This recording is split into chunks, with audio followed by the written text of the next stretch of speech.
Hello everyone, कैसे हैं आप सब लोग। सवाल ये उठता है कि क्या एक न्यू कमर्स जो मार्केट में अभी अभी आया है, क्या वो भी इलियट वेब सीख सकता है? क्या वो इलियट वेब के बेसिस पर लंबा ट्रेड होल्ड कर सकता है? क्या उसको ये सीखना चाहिए? बहुत सारे क्वेश्चंस मैं आज लिख कर रखा हूं और ये वही क्वेश्चंस हैं जो आप लोगों ने लिखा है कमेंट बॉक्स में। लाइन लगी पड़ी है क्वेश्चंस की, जो आप लोग लिखते हो मैं उसको रीड करता हूं और उसमें से सेलेक्ट किया है मैंने क्वेश्चंस। कुछ सिलेक्टिव क्वेश्चन हैं जिनको मैंने लिखा हुआ है और मैं आपके सामने पढ़ूंगा भी और मैं इसका यहाँ पर रिप्लाई भी दूंगा, बताऊंगा, समझाने की कोशिश करूंगा कि क्यों इलियट वेब आपके लिए ज़रूरी है, क्यों इलियट वेब बेसिक्स कोई सीखना चाह रहा है, बेसिक कोई जानना चाह रहा है, वो इलियट वेब को सीख सकता है। राइट। तो गाइज, मैं मनोज कुमार स्वागत करता हूं अपने इस चैनल पर जो chart king institute private limited के नाम से है। और अगर आप हमारे चैनल पर नए हैं तो प्लीज़ इसको जरूर सब्सक्राइब कीजिएगा, क्योंकि मैं पूरी कोशिश करता हूं कि इलियट वेब से रिलेटेड जितने भी मिसकॉन्सेप्ट्स हैं उनको मैं क्लियर करता हूं। आइए तो चलते हैं अपनी क्लास में और इसको जानते हैं, सीखते हैं। तो पहला क्वेश्चन मैं लेता हूं। पहला क्वेश्चन ये है कि इलियट वेब क्या है। पहला क्वेश्चन है कि इलियट वेब क्या है और इसको ये कैसे काम करती है। तो मैं आपको बता दूं कि इलियट वेब जो है, आप पहले समझ लो कि इलियट वेब एक सिस्टमेटिक प्राइस एक्शन है, जो आप लोग पढ़ते हो टेक्निकल एनालिसिस में। टेक्निकल एनालिसिस पढ़ते हो आप लोग,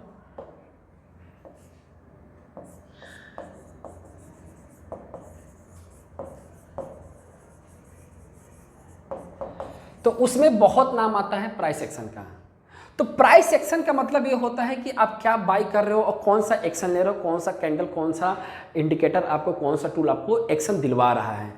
तो ये क्या करती है इलियट वेब, ये बहुत ही एडवांस्ड है। ठीक है, ये एडवांस्ड है और इसी को हम लोग क्या करते हैं, ये मदर ऑफ एनालिसिस है। मतलब ये पहले बताती है कि क्या होने वाला है। जैसे कि मतलब मार्केट ऊपर गई, इसके बाद नीचे आएगी, इसके नीचे आएगी, और अगर ये लो नहीं तोड़ेगी, अगर ये लो नहीं तोड़ती है तो ये बताती है कि इसके बाद नया हाई लगेगा और बहुत तेज़ी से हाई लगेगा, बहुत स्पीड में हाई लगेगा। उसके बाद फिर प्राइस नीचे आएगी, जो एक पर्टिकुलर लो तक आएगी, एक पर्टिकुलर जोन तक आएगी, उसके बाद अगेन एक हाई लगेगा। तो ये आपको बहुत एडवांस बताती है, ये आपको पहले से प्रेडिक्ट कर सकती है कि आपको कितने मूव पेंडिंग है। राइट। और ये सबसे प्लस पॉइंट है कि ये इसको कोई इंडिकेटर की जरूरत नहीं पड़ती है।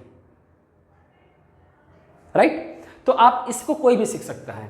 प्राइस जब भी चलती है ये कुछ इसी फॉर्मेशन में चलती है आगे।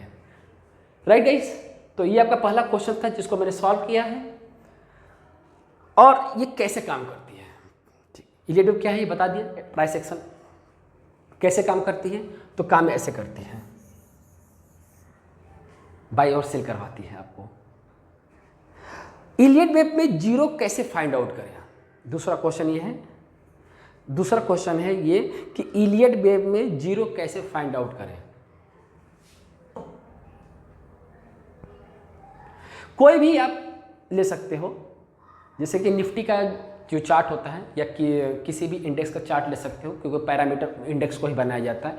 उसमें कोई जीरो जो आइडेंटिफाई करने की कोशिश हम करते हैं, तो पहले क्या करना पड़ता है जीरो को, कि जितने भी मतलब आप लेना चाहते हो डेटा, ऐसे साल भर का डेटा लेना चाहिए।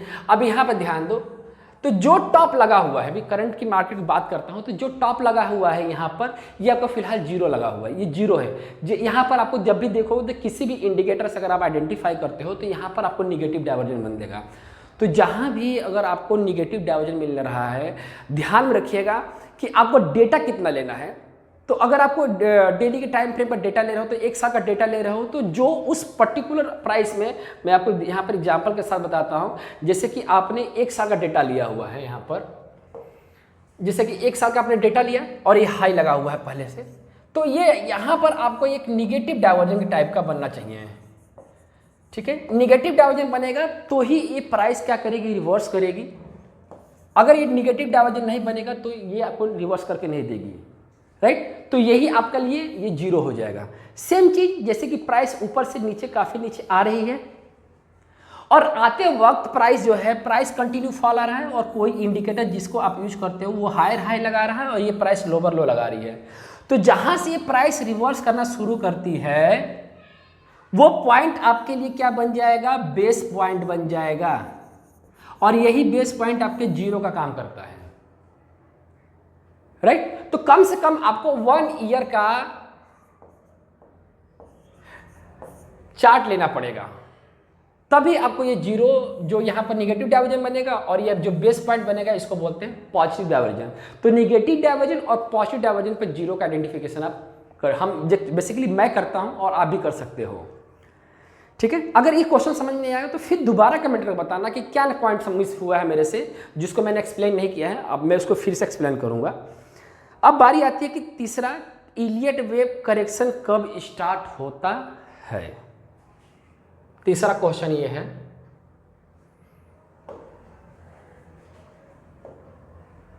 अब यहां पर मैं आपको दिखाने की कोशिश कर रहा हूं कि करेक्शन कब स्टार्ट होता है। तो यहां पे चार्ट देखो,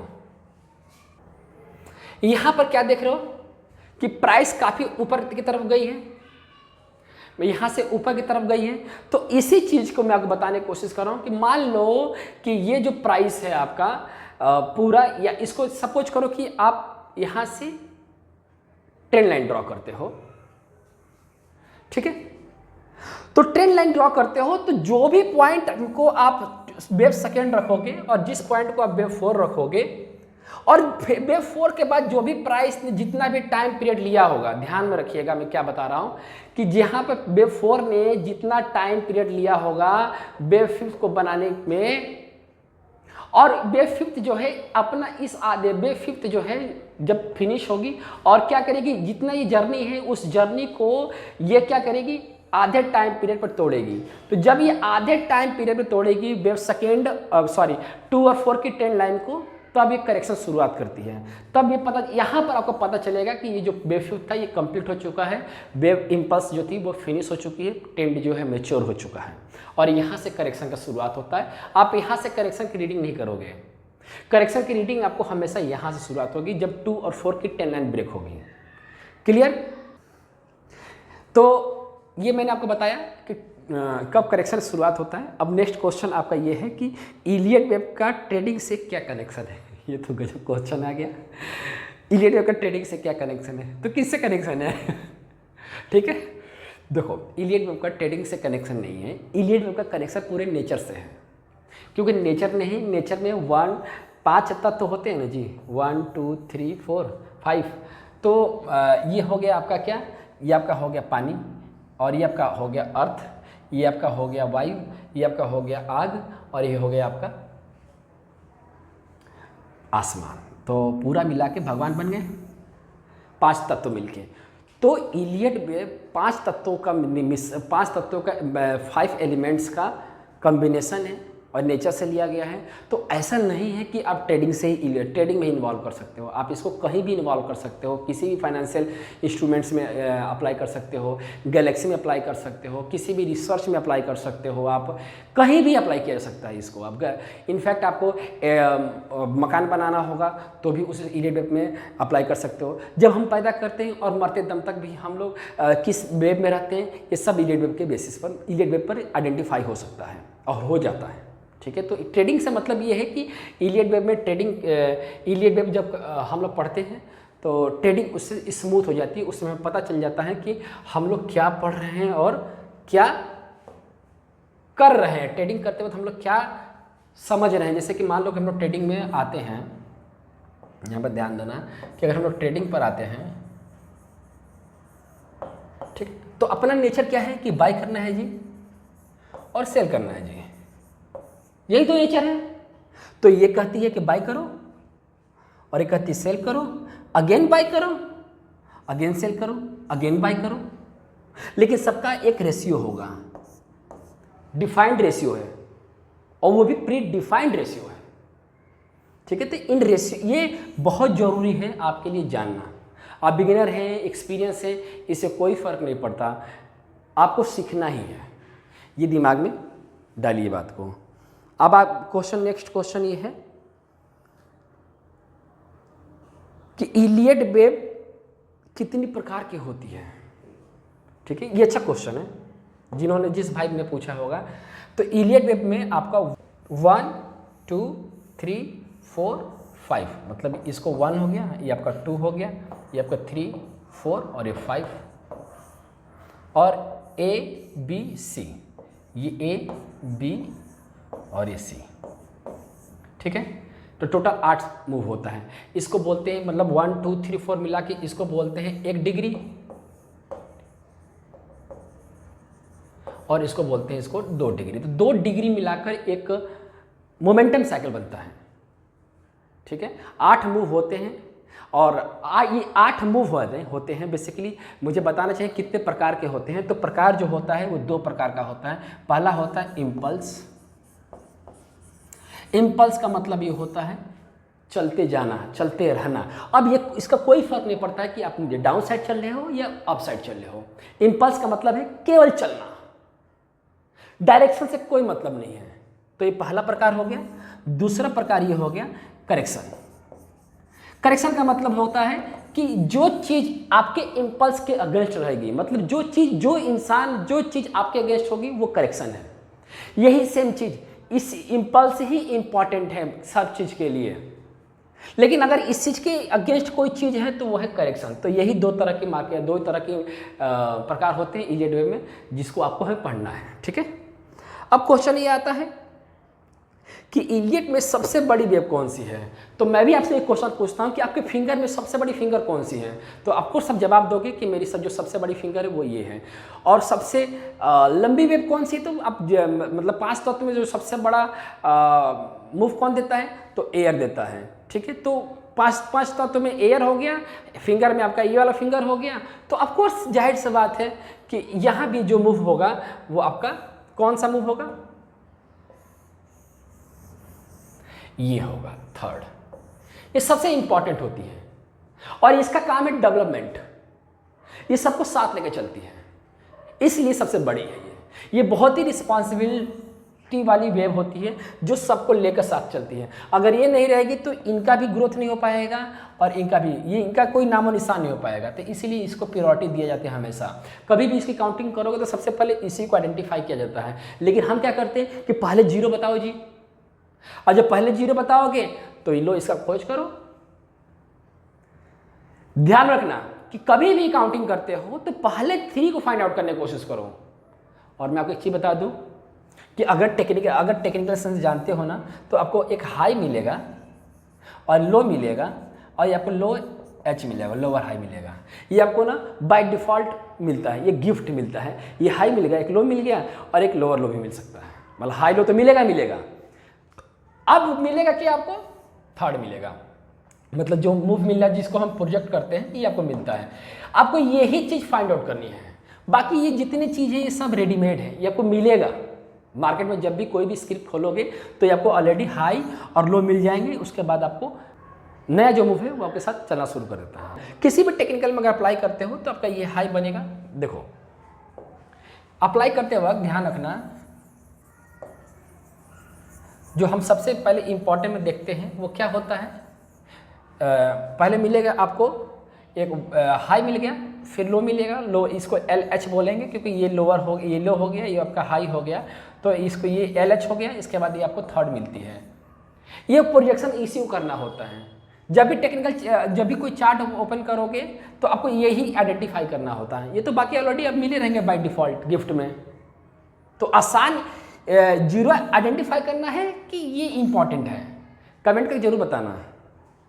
अब आगे चलते हैं। क्वेश्चन ये है कि इलियट वेव तो कौन सी वेव बड़ी हो गई। इलियट वेव के लिए कौन सा टाइम फ्रेम बेस्ट है। बहुत बढ़िया क्वेश्चन है जिसने पूछा है। इलियट वेव के लिए कौन सा टाइम फ्रेम बेस्ट है, ये अगला क्वेश्चन है। तो हम आपको कई बार आपको अपने चैनल में बता रखा हूँ कि आप इसको इंट्राडे के लिए भी अप्लाई कर सकते हो,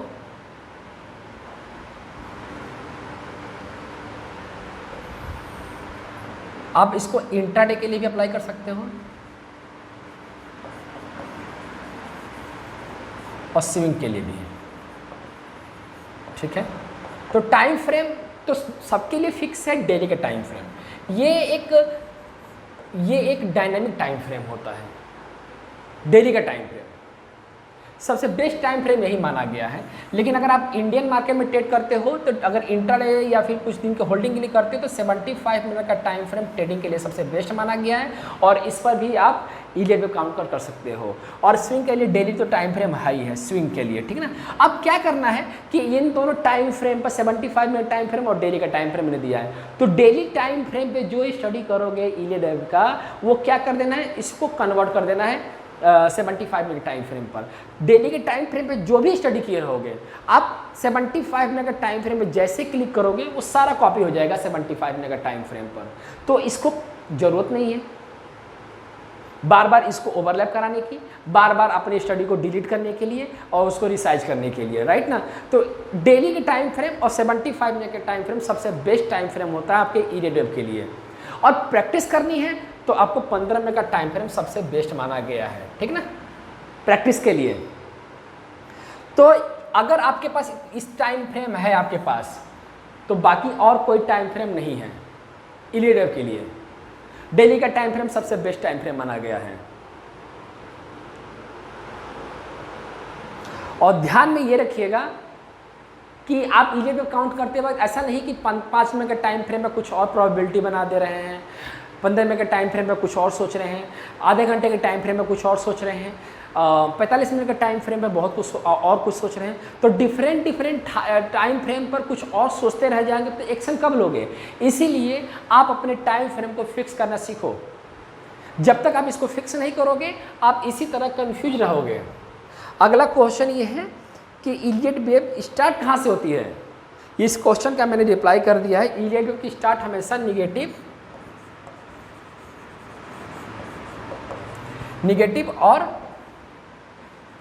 एंड पॉजिटिव डाइवर्जेंस से होती है। ये डाइवर्जेंस से शुरुआत होती है। इलियट वेव को मार्क करने के लिए कौन सा सही तरीका है। इलियट वेव को मार्क करने के लिए सबसे बढ़िया तरीका आपका ये है कि आप जो प्राइस ऊपर की तरफ जा रही है उसको आप न्यूमेरिक काउंट करोगे, और जो प्राइस नीचे की साइड आ रही है आप उसको अल्फ़ाबेटिक काम करोगे, अल्फ़ाबेटिक ए बी और सी।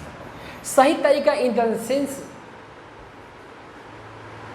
कि किस टाइम फ्रेम पर कर रहे हो। ये क्वेश्चन का जो रिप्लाई होना चाहिए, आंसर होना चाहिए कि किस टाइम फ्रेम पर काउंटिंग करना चाहिए।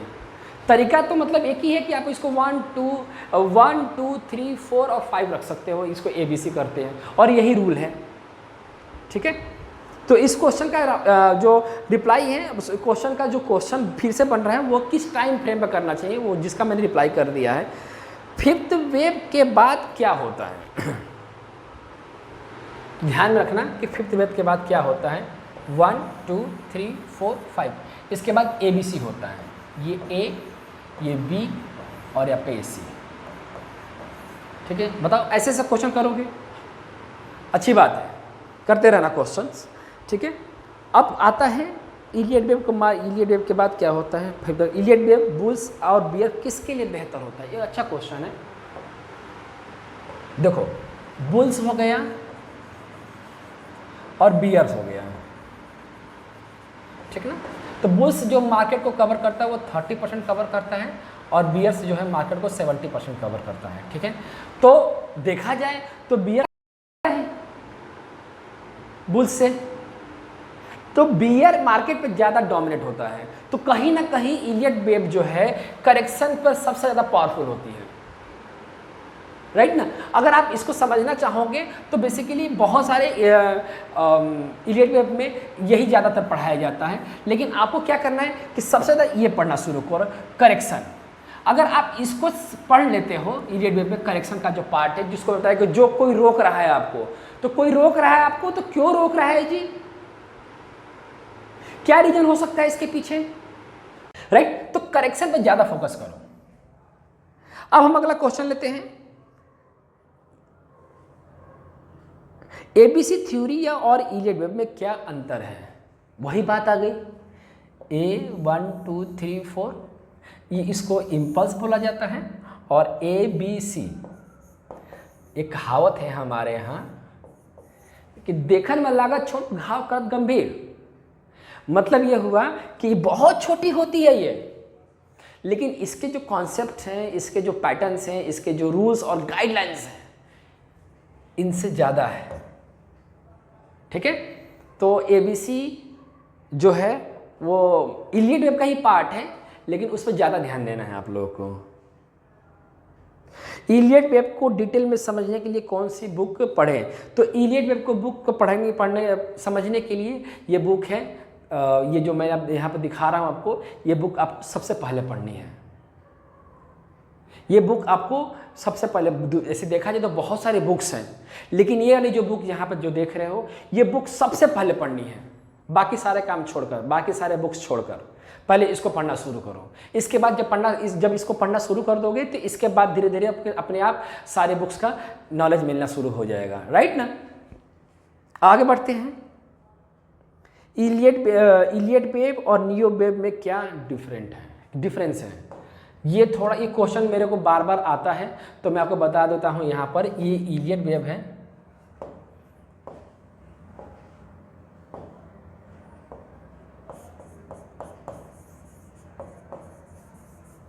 Elliot wave and neo wave. देखो, इलियट वेब एक सिस्टमेटिक है, ये भी सिस्टमेटिक है। इसमें रूल्स में हैं, इसमें रूल्स और गाइडलाइंस ज़्यादा है, बहुत ज़्यादा है। ये रीजन के साथ चलती है और ये लॉजिक के साथ चलती है। अगर आप इन दोनों को कंबाइन करके पढ़ते हो, जैसे कि आप 1 2 3 4 5, तो इलियट वेब में क्या पढ़ाया जाता है कि जो सेकेंड वेब है ये 100% रिट्रेस कर सकती है। ठीक है, 100% मतलब ये रिट्रेस कर सकती है। तो नियो वेब कहता है कि नहीं, ये रिट्रेस 100% नहीं करेगी, ये ज़्यादा से ज़्यादा ये 81% रिट्रेस कर सकती है। ये रीजन दिया, ये रीजन देता है, ये लॉजिक देता है, ये सब कुछ देता है।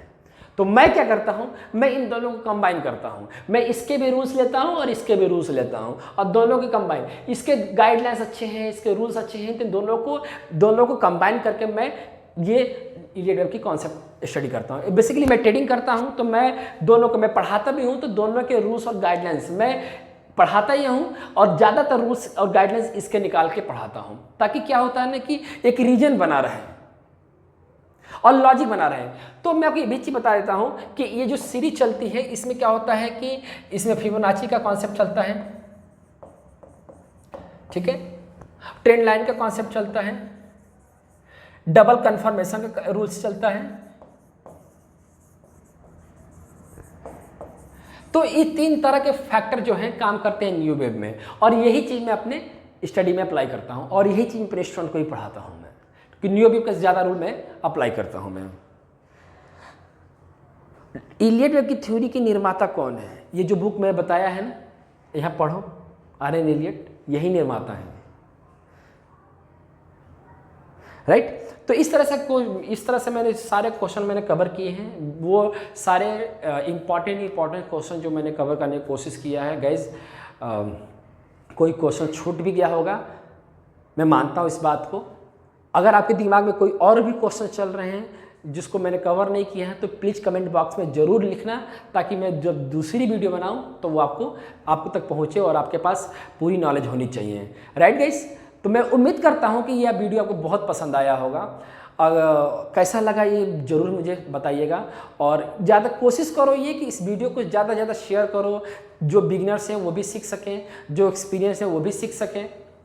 तो मैं इसी उम्मीद के साथ इस वीडियो को फिनिश करता हूं कि आप मुझे अपना प्यार देंगे, और ये प्यार है मुझे कैसे चाहिए, आपके सब्सक्राइब करने के, जो आप नए हैं तो सब्सक्राइब कीजिए, बेल आइकन को जरूर दबा दीजिएगा, और कमेंट जरूर कीजिएगा, और शेयर भी। So all the best guys, मिलते हैं अगले वीडियो में, तब तक के गुड बाय।